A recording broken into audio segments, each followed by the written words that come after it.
Welcome to the first anniversary edition of the Russian Rulers Podcast, Part 1. And I'm your host, Mark Schaus. When I first started this podcast, I thought I knew something about Russian history. I had taken a year of it in college, and I'd read a number of works over the course of the past 30 years of my life. What I discovered early on is how little I really knew, and how much richer Russia's history is than I ever dreamed of. I thank all of you for listening to me go on about something I so enjoy during my downtime from my real-world job. Your comments and suggestions over the past year have pushed me on when I thought I was going to make this just a monthly event. The number of subscribers to the podcast is another one of those things that has truly blown me away. If you had told me that 1 year after starting, I would have over 68,000 subscribers and would have had over 250,000 downloads of my episodes, I would have told you that you were nuts. But here we are, 1 year later, and both those things came true. Thanks to all of you. Now, on to a multi-part review of the Russian Rulers Podcast. This is going to be something where it's going to be in addition to the regular episodes that you'll be listening. So you'll be getting about 2 or 3 episodes a week now, until we get this all done. I'm going to do it in bits and parts. It's not going to be totally smooth, the transition from one ruler to another, but I just want to give you a basic overview of what we've listened to since we started this podcast on April 30th of 2010. So here we go. Back in episode 1, we recounted the early days of the scattered peoples we were to call the Rus. These Slavic peoples were first invaded by the Scythians, then the Sarmatians from Persia, followed by the Goths, the Huns, Bulgars, the cruel Avars, and the Khazars. All were gradually absorbed into the population, giving the Rus an international flair. Their religion was a pagan one, worshipping many gods, with the chief among them Perun, the god of thunder. Then, around 862 AD, we come across the first Russian ruler, a man who became a legend, and his name was Rurik. A leader of a Viking tribe known as the Varangians, Rurik came to Russia under the guise of a protector for the people living in the area known as Novgorod. Now, instead of protecting them, he said, I'm going to take over this land, and he started a dynasty, one that was to last for 736 years, until the death of Fyodor, the son of Ivan the Terrible, in 1598. By the time of his death in 879, Rurik's kingdom stretched from the Baltic Sea in the north to the southern steppes.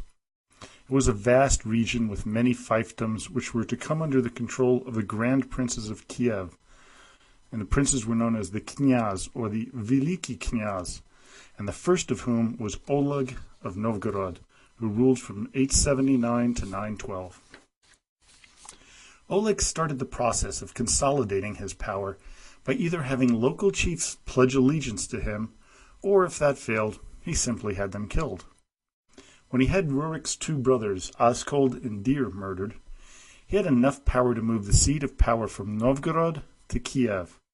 So Oleg is considered the first ruler of that ancient town. From 907 to 911, Oleg pressured the Byzantine Empire through raids into their territories. Emperor Leo VI signed a treaty with Oleg, giving the Kievians a preferred trade position. This was the time that the Byzantine chroniclers first started calling the people ruled by Oleg as the Rus. While Rurik is considered the founder of the line of rulers, it is Oleg who really starts things towards the Russian Empire. Next up was Rurik's son Igor, who comes of age and proceeds to attack Constantinople in 941, and is defeated, but turns around in 944 and attacks once again. This time, Emperor Romanus decides, instead of fighting, let's sign a peace treaty. Igor returns to Kiev and begins shaking down the local tribes until one had enough and killed him. His next in line, Sviatoslav, was too young to rule, so his mother, Olga, becomes regent and de facto ruler. Now, Olga is legendary to the history of Russia, as she is the first ruler to convert to Christianity in 955. Now, instead of expanding her empire, as had been done before, she sought to consolidate her power, leaving expansion to her son Sviatoslav. When Sviatoslav came of age, his first conquest was the Khazar Empire, followed by wars against the Ossetians, the Circassians, and the Vyachi, all of whom swore their allegiance to the Veliki Knyaz of Kiev. Within 2 years, the Russian state doubled in size. Sviatoslav, now full of himself, makes his army available as mercenaries to the Byzantine Emperor Nicephorus Phocas to beat back the army of the Bulgars, which they easily accomplish. Not content with that, Sviatoslav decides to attack Constantinople, but Phocas is no longer in power. The new ruler, John Tzimiskes, turns out to be one of the great generals of history, and he utterly destroys the Russian army. 20,000 men headed back to Kiev, but were met by the Pechenegs, who wiped them out. The next 8 years are spent in fighting a civil war between Sviatoslav's 3 sons, Yaropolk, Oleg, and Vladimir. In the end, Vladimir was to prove victorious, and we find the first ruler of the land of the Rus to be given the name the Great. Vladimir was to bring Christianity in the form of Greek Orthodoxy to Russia, after carefully selecting it after reviewing the other major religions of the day. His people did not convert entirely willingly, so he forced them all to be baptized, whether they liked it or not. But then he made a really truly brilliant move by not having the church services in Greek, but in Russian, which made the acceptance by the people that much easier. By 1015, Vladimir, through his son Boris, finally defeated and crushed their mortal enemies, the Pechenegs. But he did not do a very good job of handing off his kingdom as another civil war broke out, led by Sviatopolk the Accursed. Sviatopolk's killing of his brothers, Boris and Gleb, elevated the two to become the first Russian Orthodox saints. That is, Russians who became saints. By the end of the civil war, it was Yaroslav who ended up victorious. It was during the reign of Yaroslav the Wise that Kiev's role was at its zenith. The city was now one of the largest and most diverse in the world. His sons and daughters were to marry nobility throughout Europe, which was not to happen again until after Peter the Great's time, some 650 years in the future. Yaroslav tried to change how rule was handed down to his sons, but it too failed to deliver the goods, as civil war once again broke out when the Grand Prince died. In the end, Vladimir Monomakh reluctantly takes control and helps defeat a new enemy, the Cumans. But the deterioration of Kiev as a great power begins when Yuri Dolgoruki took control and begins building of a fortified city called Moscow. When Yuri is killed, his son Andrei Bogolyubsky takes revenge and destroys Kiev. Andrei's style of ruling was different than those who came before him. Instead of having the democratic vetch system within his realm, Andrei instituted a system that was to last until Boris Yeltsin, some 800 years later. He introduced absolutism. When Andrei is murdered by the boyars, another civil war breaks out. Over the next 2 years, there was almost constant fighting, but eventually, Vesvolod II, known as the Big Nest, the younger brother of Andrei Bogolyubsky, prevailed. Vesvolod was named the Big Nest because of all the children he fathered. He also continued on with the autocratic way of his older brother, Andrei. He reigned until his death in 1212, having ruled the lands for 36 years. But this was the end of self-rule for the Russian people, as a new terror was awaiting them, with the invasion of the Mongols. City after city fell to the Mongols. Nothing could stop their onslaught. So then came the event that was to mold Russian policy and behavior for the coming 200 years. The new Grand Prince, Yaroslav II, went to Batu Khan and subjugated himself and asked if he could become the Grand Prince as a vassal of the Mongols. Batu agreed, and the Prince of Novgorod also became the Prince of Vladimir. The Mongols during this time period were not done conquering and destroying everything in their path. Chernigov was destroyed. and in 1240, poor, hapless Kiev, or what was left of it, was almost wiped off the face of the earth. Once equal in population to that of Paris, some 80,000, when with some estimates claiming 100,000 inhabitants, by 1240 less than 200 homes remained. Alexander Nevsky comes into the picture at this time to become one of the early heroes of Russian history, with his defeat of the invading Teutonic Knights in the battle on the ice at Lake Peipus. The Mongols, always impressed by military achievement and valor, had a great deal of respect for Alexander. So much so that when the princedom of Vladimir became open, Batu chose Alexander to fill the spot.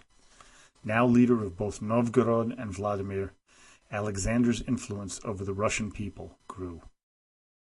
It cannot be stressed enough that the greatness of Alexander Nevsky was not his military victories, which were beneficial, but were not long-lasting. No, his gift to the Russian people was their very existence. As I mentioned before, if he had used his military prowess against the Mongols, he would have undoubtedly lost, and the very existence of the Russian people would have been in doubt. He was, and should always be considered, one of the saviors of Russia. The common man bore the brunt of the taxes due to the Mongols. The wealthy and the powerful, when presented with increased taxation, merely passed it on down the line. When the people arose and objected to the burden placed upon them, it wasn't the Mongols who quashed them, it was their own people. This is the seed of the shackling of the people of Russia, known as serfdom. The bribery of the Khan of the Mongols made it totally apparent to all of Russia that no prince was anything more than a puppet of the real and total power that was the Golden Horde. The people had little to no respect for the princes anymore. Instead, they felt total disgust for these pretenders to power. It was at this point, in 1270, we entered the real dark ages of Russia. It wasn't until 1480, 210 years later, that the Russians finally threw off the Mongol yoke, that they emerged back onto the international scene. It was as if an impenetrable wall had been drawn down, entrapping the Russian people in their misery. This separation was to continue to some degree until Peter the Great dragged the people of Russia out of their isolation some 400 years later. The next important Grand Prince was Daniel of Moscow, one of the sons of Alexander Nevsky. Daniel is credited with building the first church and monastery in Moscow, which was to have grand implications in the future. He also sided with his brothers Michael of Tver and Ivan of Pereyaslav in their battle to gain the Principality of Novgorod from Andrei. By helping Ivan, who was childless when he died, he gained all of his land, which greatly increased the size and prestige of Moscow. At the age of 42 in 1303, Daniel, the man credited with making Moscow a power to be dealt with, died, leaving his son Yuri to continue on. Originally, the rule over the Russians was based out of Mongolia, but gradually, the Golden Horde, first a part of the Mongol state, but later, as the years passed, an independent state whose capital was Sarai. They were also not a very organized ruler. The Mongols, in the long run, brought with them not leadership by rules, but intimidation through anarchy, cruelty, lawlessness, and corruption. They were able to conquer whatever they wanted on horseback, but they could not rule from the saddle. Yuri and Dmitri, two rivals for the throne of Grand Prince of Moscow, were dead, and a new ruler to help the Mongols control their territory was needed. And in comes Ivan I, Yuri's younger brother, whom they named Grand Prince of Vladimir, the tax collector's title, in 1328. Ivan Moneybags was already an exceedingly talented Grand Prince of Moscow, who knew how to balance the accumulation of wealth, the enriching of his overlords, the Golden Horde, and keeping the people under him happy. Keep the common folk happy, and you ease any pressure from within. Keep the Golden Horde happy with a steady stream of money, and you can amass personal wealth unabated. Add to it an excellent relationship with the all-powerful Orthodox Church, and you can't go wrong. Ivan was a genius. He He balanced taxation and generosity quite well. But what he did with all of this money was what set him apart from his contemporaries. He would loan money to his fellow princes with their land being collateral, basically a mortgage. When they failed to make their loan repayments, he repossessed their lands. Sometimes force was needed to collect his money or land, but he would always collect, as his repo man was the Golden Horde. Pretty soon the backwater town of Moscow would own a large chunk of the Russian countryside due to Ivan. Simeon the Proud was to continue his father's ways with full cooperation from brothers Ivan and Andrei. He furthered the practice of loaning money to landowners and repossessing them when they couldn't pay, and skimming money from the taxes paid to the horde. And of course he had to fend off the inevitable claims of Constantine of Suzdal and Constantine of Tver for the Vladimir and Moscow principalities. But the use of bribes worked their magic on the Khan, and Simeon retained his authority. He, like his father, claimed the title of Grand Prince of all Russia. An outbreak of the Black Plague cut short Simeon's life at the young age of 36 in 1353, and also killed his younger brother, Andrei, just 6 weeks later. In came Ivan II, also known to history as either Ivan the Meek or Ivan the Fair. He was thought of by his contemporaries as being an apathetic ruler who toyed with the idea of breaking from the Mongol yoke and allying with the Lithuanians, but abandoned that early on. Dmitry Donskoy, another hero of Russian lore, was to take control from his father Ivan II when he died, and this was to be the beginning of the end of the chokehold of the Mongols on Russia. Next episode, we will continue with the review of Russia from Rurik to Catherine the Great. I hope you enjoyed that. Next one, we're going to start with Dmitry Donskoy and his famous battle, where he was able to begin the breakdown of the Mongol control of the Russian countryside. We're also going to have episode 47. The regularly scheduled episode will be up on Sunday. Hope you enjoy that one too. Some interesting things about Catherine that we're going to go over. And again, please visit the websites at russianrulers.podhoster.com or go to our growing Facebook community, and it's a Russian Rulers History podcast.